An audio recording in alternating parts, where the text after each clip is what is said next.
Avant d'aborder les différentes parties concernant la réalisation de pages en HTML5 et CSS3, nous allons voir quelques fondamentaux pour réaliser des pages en XHTML 1.0 strict. Un bon document XHTML 1.0 strict doit suivre les règles suivantes. Il doit comporter un doctype, comme c'est écrit ici sur notre page. Les balises doivent être correctement imbriquées. Donc, par exemple, on a un début de balise d'entête head et une fin de balise ici. Tout élément doit être fermé. Une balise telle que la balise méta, qui est une balise dite vide, par exemple, doit se terminer par un slash. Les noms des éléments et des attributs doivent être en minuscules. C'est ce qui est écrit sur notre page. Les valeurs des attributs doivent être entre guillemets.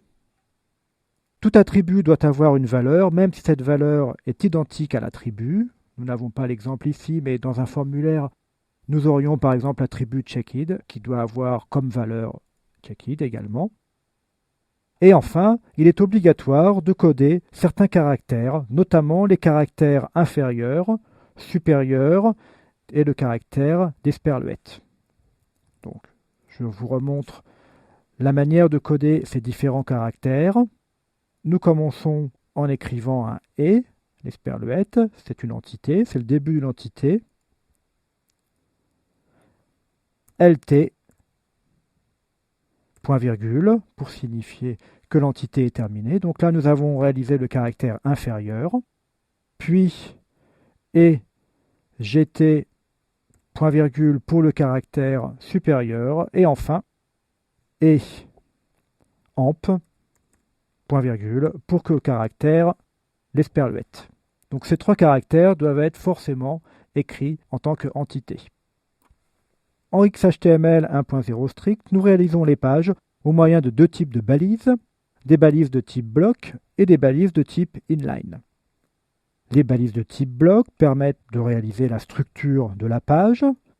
Il y a notamment les balises P, H1, H2, H3, H4, H5, H6, les balises UL et OL, qui sont des listes, la balise P et un certain nombre d'autres balises telles que form ou bien filset par exemple. Donc ces différents types de balises permettent de structurer la page. Elles ont également une dimension sémantique, notamment la balise P pour les paragraphes et les différentes balises H pour les titres. Enfin, à l'intérieur de ces balises de type bloc, par exemple, nous allons créer un paragraphe. Bonjour. Donc nous obtenons ici le texte Bonjour, il fait beau à l'intérieur d'un paragraphe. Si je copie-colle ce paragraphe l'un à côté de l'autre, je vais enregistrer à présent ma page et doc 1 enregistré. Et nous allons la regarder à l'intérieur d'un navigateur. Nous constatons que les deux textes sont placés les uns en dessous des autres. Ceci est une caractéristique des balises de type bloc. Donc les balises de type bloc auront obligatoirement un retour à la ligne et elles pourront avoir une taille en largeur et en hauteur grâce au style CSS. À l'intérieur des balises de type bloc, nous pouvons y ajouter des balises de type inline, comme la balise tronc par exemple, qui donne un caractère plus fort à ce mot. J'enregistre. Et en regardant dans le navigateur Firefox, nous avons le mot fait qui est bien écrit en caractère plus fort. En l'occurrence, ici, il est écrit en gras. Une balise de type inline est donc une balise qui permet d'obtenir un caractère supplémentaire au texte, par exemple, sans engendrer de retour à la ligne.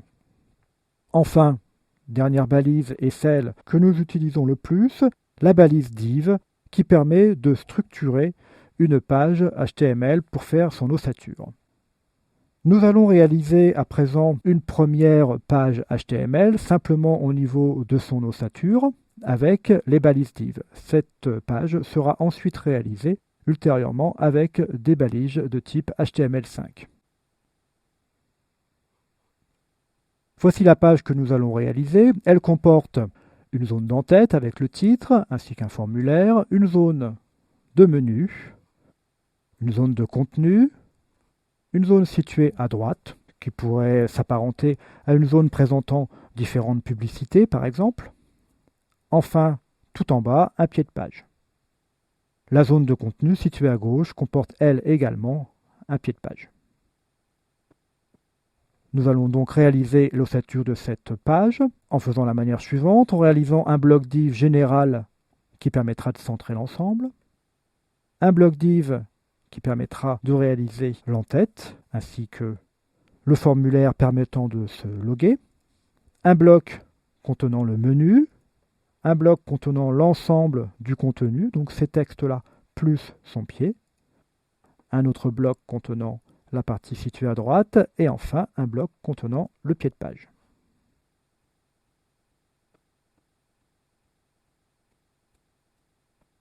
Réalisons d'abord la zone d'entête, donc c'est un bloc div, d'identifiant égale header, et je referme immédiatement la zone d'entête. À l'intérieur de cette zone d'entête, nous aurons la zone de titre, donc symbolisée par une balise H1 avec le nom.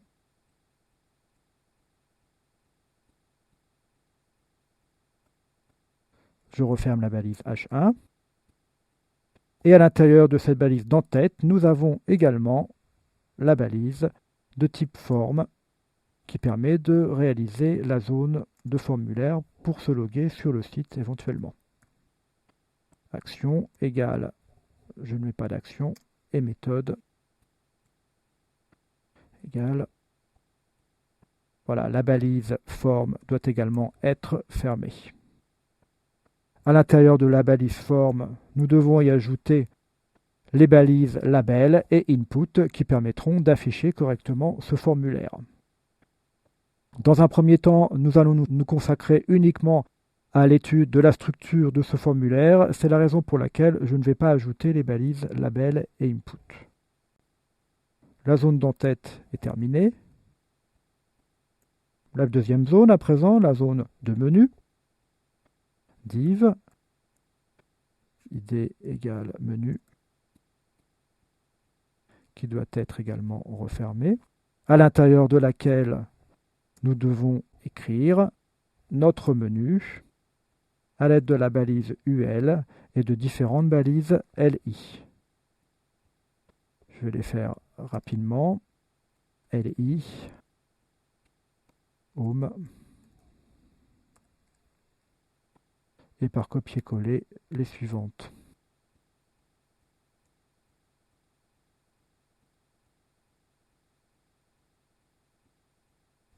Home, votre peau, les soins,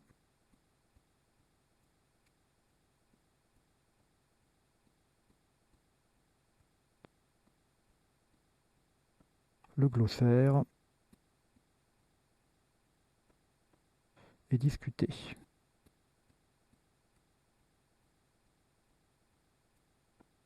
Voici la zone de menu terminée.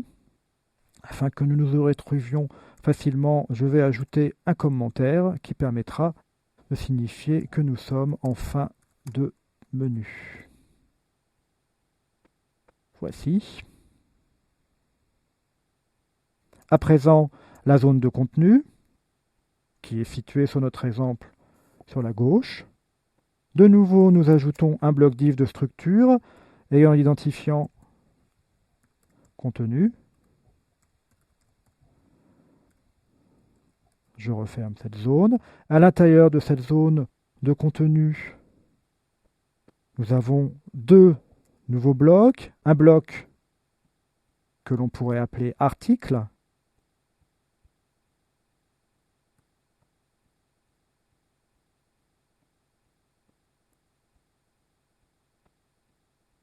qui est également fermé.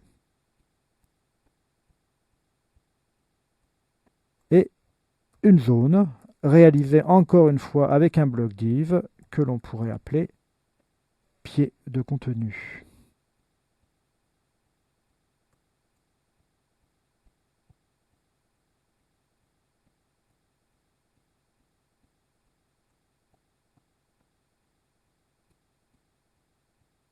sera également fermé. Voici notre contenu. La partie droite doit être également réalisée à partir d'un bloc div que l'on pourrait appeler droite.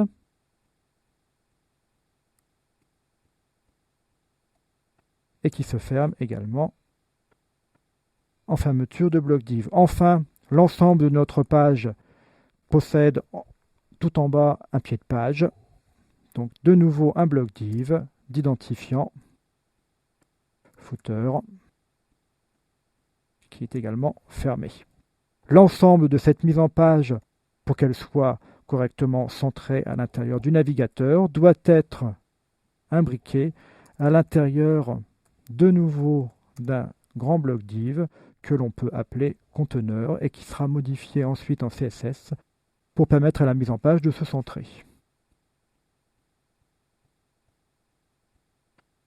Une fin de bloc div. Voilà notre mise en page terminée. Elle est essentiellement réalisée pour pouvoir comparer par la suite la mise en page XHTML avec la mise en page HTML5. Nous pouvons constater que nous avons utilisé de nombreux blocs div qui, au niveau sens, ne signifient rien pour un navigateur.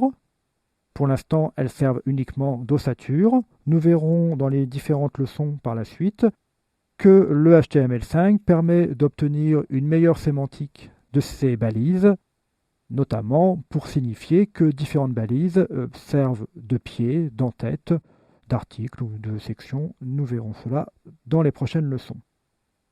La leçon suivante sera consacrée aux fondamentaux du CSS, donc des CSS2, qui permettra ensuite de mettre en forme la page que nous venons de réaliser. Dans cette deuxième leçon, nous allons revoir les différents principes fondamentaux pour réaliser une feuille de style. Nous allons travailler dans un premier temps sur cette page qui comporte 2 paragraphes. Le premier paragraphe étant précédé d'un titre inséré dans une balise H1 qui se nomme titre. Donc nous allons travailler sur ces 2 paragraphes pour pouvoir voir les différents sélecteurs des styles. Pour une page HTML classique, un style peut s'incorporer de 3 manières. La première méthode que nous utilisons très peu souvent consiste à incorporer le style à l'intérieur de la balise directement. C'est un attribut de style. Voilà, style égale, entre guillemets, color. Nous obtenons ainsi ce paragraphe. Je vais enregistrer la page.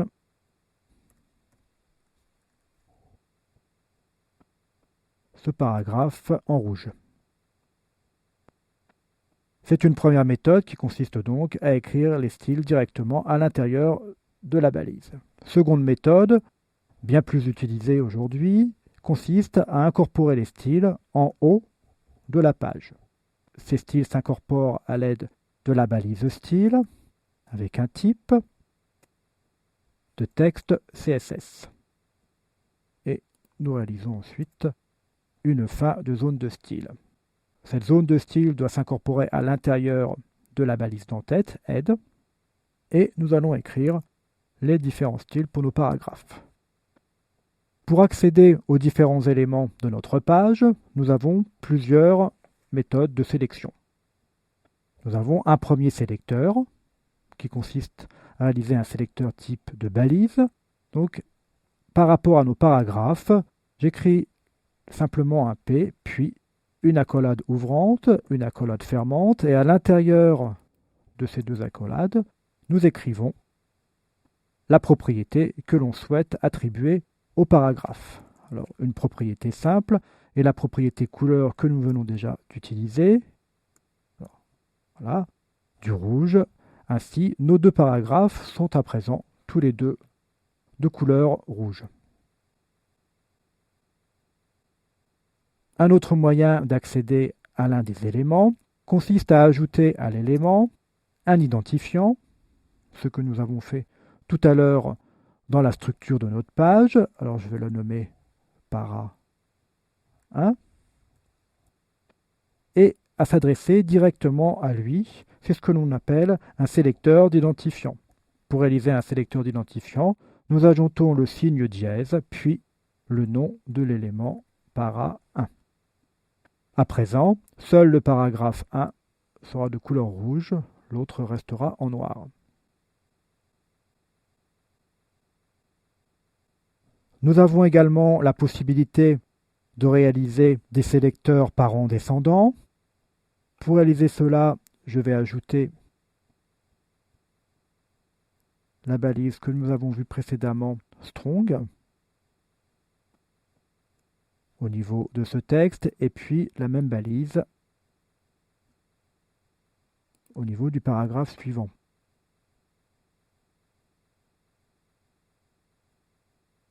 Voilà.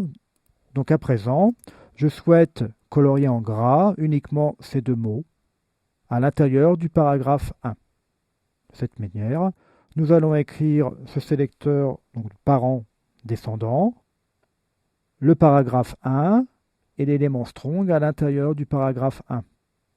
Un sélecteur se lit toujours de droite à gauche, donc on cible l'élément strong placé à l'intérieur du paragraphe 1.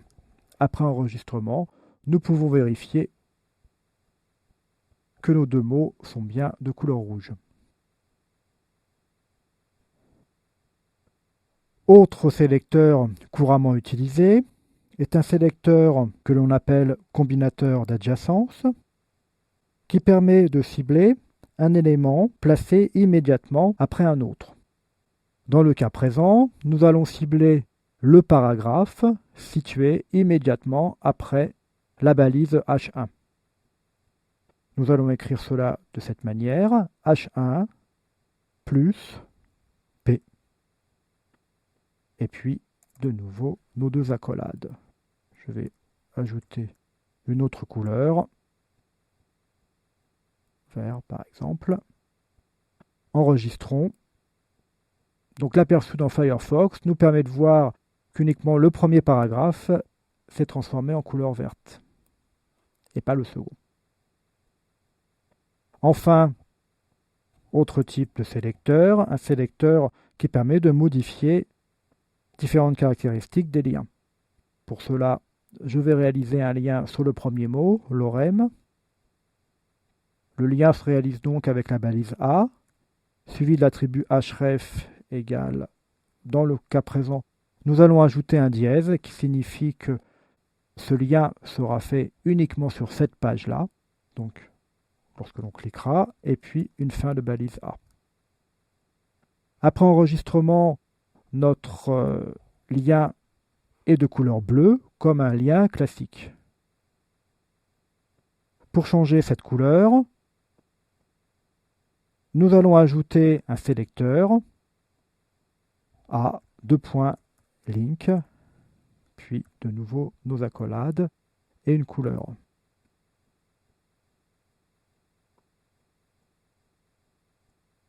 Je vais ajouter la couleur rouge. Nous allons créer donc le lien de couleur rouge. Ce lien peut être également modifié lorsqu'il a été cliqué, donc lorsqu'il a été visité. De cette manière, nous allons écrire A visited. Pareil, une autre couleur.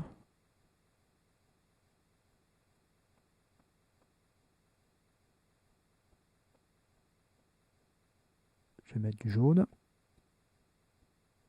Nous pouvons également attribuer deux autres types de sélecteurs, qui sont le lien lorsque le pointeur de la souris passe au-dessus, donc A over, et le lien lorsque le pointeur de la souris clique sur ce lien, donc qui s'appelle A active.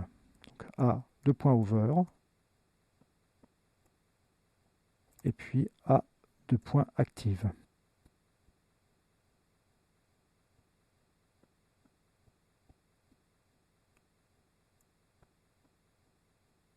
Color. Je vais mettre une couleur verte. Et au clic, couleur bleue.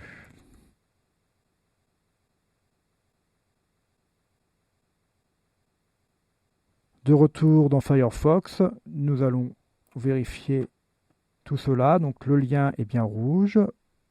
Il est en rollover vert. Lorsque je clique, il devient bleu. Et le lien, lorsque nous avons cliqué, donc lorsque nous avons visité la page, devient bien jaune.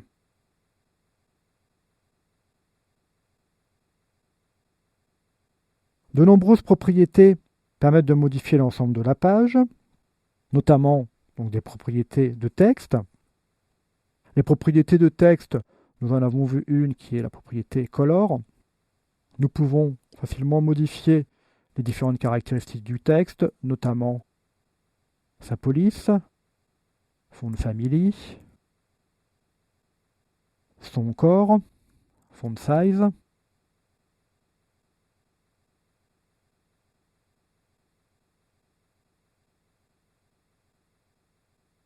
éventuellement sa graisse, font weight. Donc les différentes valeurs de graisse vont de 100 à 900, 900 étant un caractère gras. Nous pouvons également modifier la case du texte en utilisant une propriété qui se nomme text transform.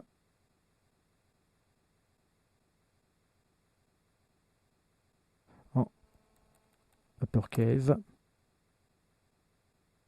Mais également la hauteur de ligne, par exemple, qui serait line height. Enregistrons. Dans Firefox, nous voyons notre résultat donc, qui est affiché sur les mots encadrés par la balise strong. D'autres propriétés sont évidemment utilisables. Par exemple, nous allons pouvoir, pour une balise P,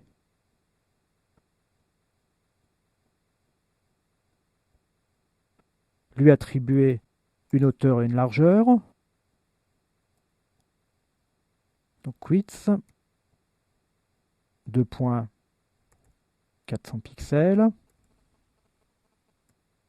Et une hauteur, 8.500 pixels.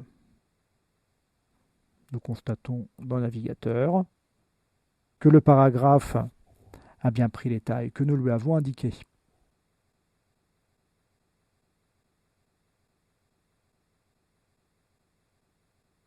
Propriété également à l'intérieur d'un bloc, on peut lui attribuer une couleur d'arrière-plan qui est réalisée avec background color. Nous allons mettre une couleur claire.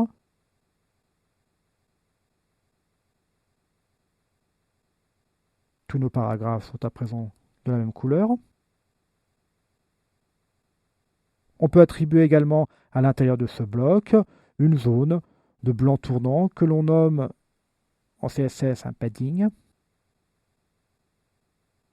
Padding de, par exemple, 100 pixels.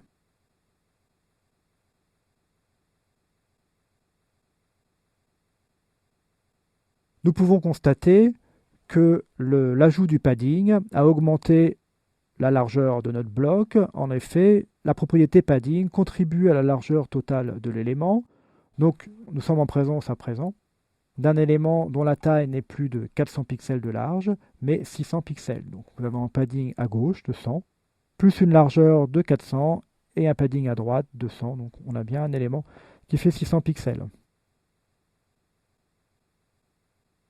Une troisième méthode donc, pour réaliser une feuille de style consiste à incorporer une feuille de style qui est externe à l'intérieur de notre document. Pour incorporer une feuille de style externe, nous ajoutons la balise link avec l'attribut href égale et nous donnons ici le nom de notre feuille de style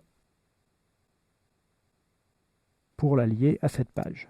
Nous ajoutons également un type, texte CSS, ainsi que l'attribut rel qui signifie que nous allons avoir une relation de feuille de style avec notre page.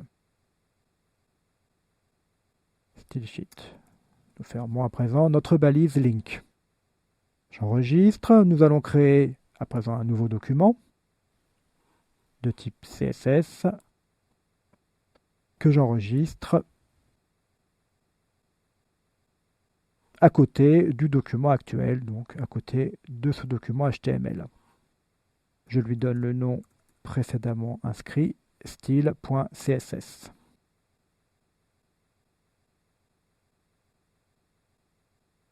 Nous revenons à présent sur notre page.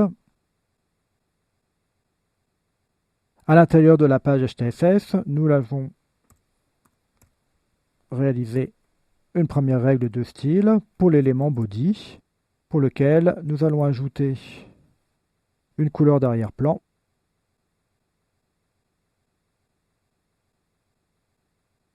Grise.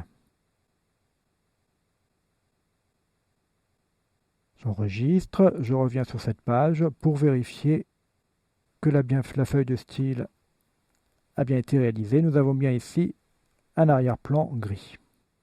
Nous allons à présent réaliser quelques styles par rapport à cette page. L'objectif étant de présenter les différents sélecteurs de styles pour réaliser une telle page.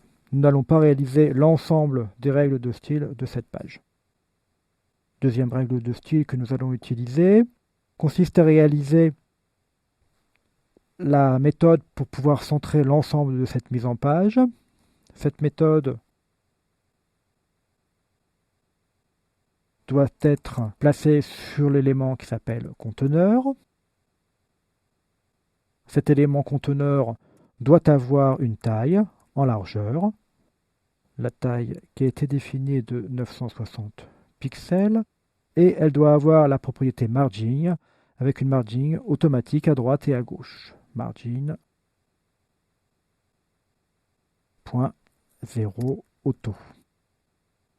Nous avons ainsi une mise en page parfaitement centrée. Autre type de sélecteur avec d'autres propriétés, nous allons nous adresser à l'intérieur de cette page à tous les éléments H, donc au H1 ainsi qu'aux éléments de type H2. Je reviens dans les styles. Pour réaliser une telle règle de style, nous allons écrire H1, virgule, H2 et leur attribuer une couleur d'arrière-plan.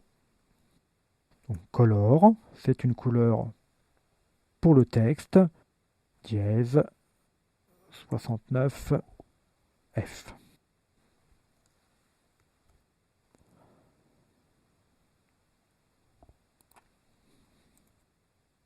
Nous allons à présent attribuer une couleur d'arrière-plan à tous les éléments. Droite, article, pied contenu, menu UL. Donc l'élément article, l'élément pied contenu, l'élément menu et l'élément nommé droite. Dièse, droite, virgule, dièse article, dièse pied contenu, dièse menu, et nous adressons aux éléments UL placés dans menu. UL.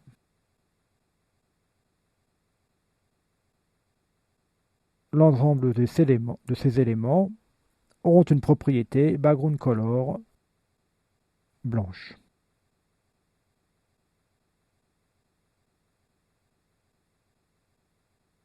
Dièse FFF.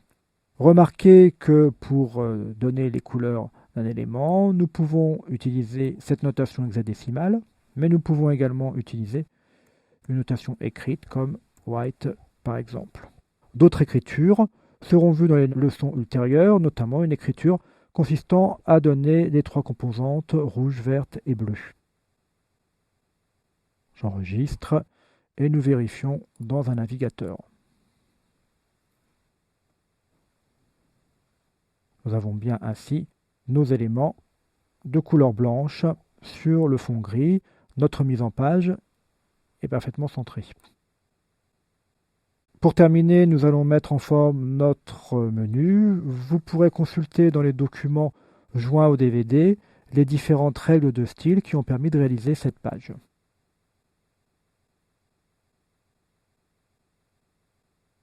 Style. Pour commencer, nous allons choisir le sélecteur dièse menu UL auquel nous ajoutons différentes règles pour pouvoir gérer l'ensemble de la balise UL. Il s'agit notamment de lui supprimer ses pustes, liste, style, type, none, de supprimer les marges et les paddings,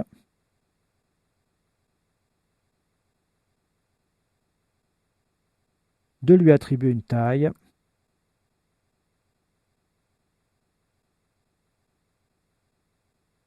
une hauteur,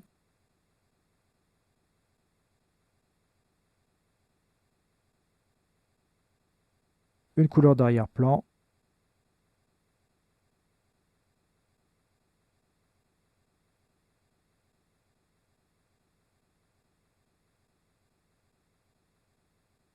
nous allons ensuite modifier la balise LI, dièse, menu, LI, pour lequel nous allons lui attribuer une propriété de flottant qui permettra d'avoir les menus les uns placés à côté des autres. Float left, point.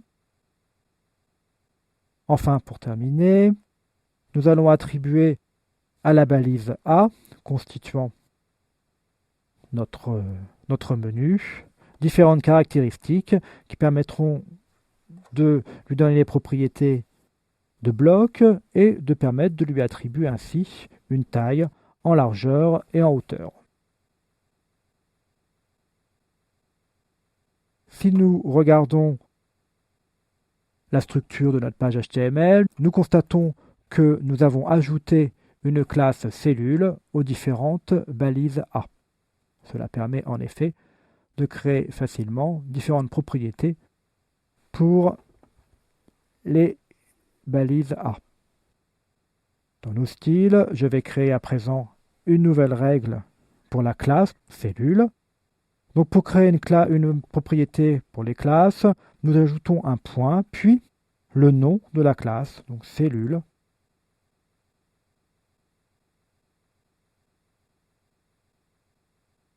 Puis les règles classiques.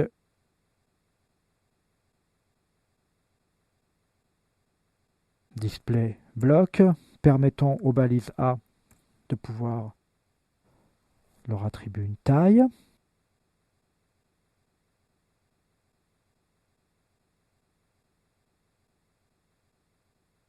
Une largeur.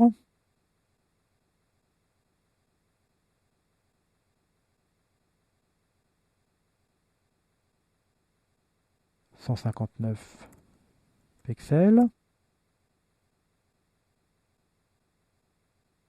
Nous allons supprimer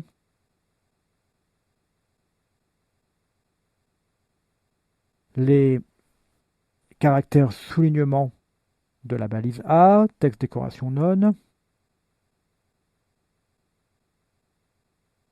et nous allons centrer les textes à l'intérieur de ces balises. Text line, center. Nous enregistrons et nous allons vérifier dans un navigateur. Voilà. Les différentes parties de ce menu sont bien placées les unes à côté des autres. Nous pouvons ajouter éventuellement une bordure sur la droite de chacun d'entre elles. Pour cela, allons dans les styles et nous allons ajouter à la règle cellule une bordure, border, deux points, border right, deux points, solide, un pixel et de couleur grise également. Enregistrons et vérifions dans un navigateur.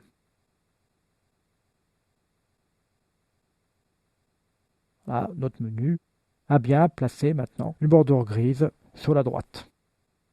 Les différents styles de cette page peuvent être consultés dans les documents joints au DVD.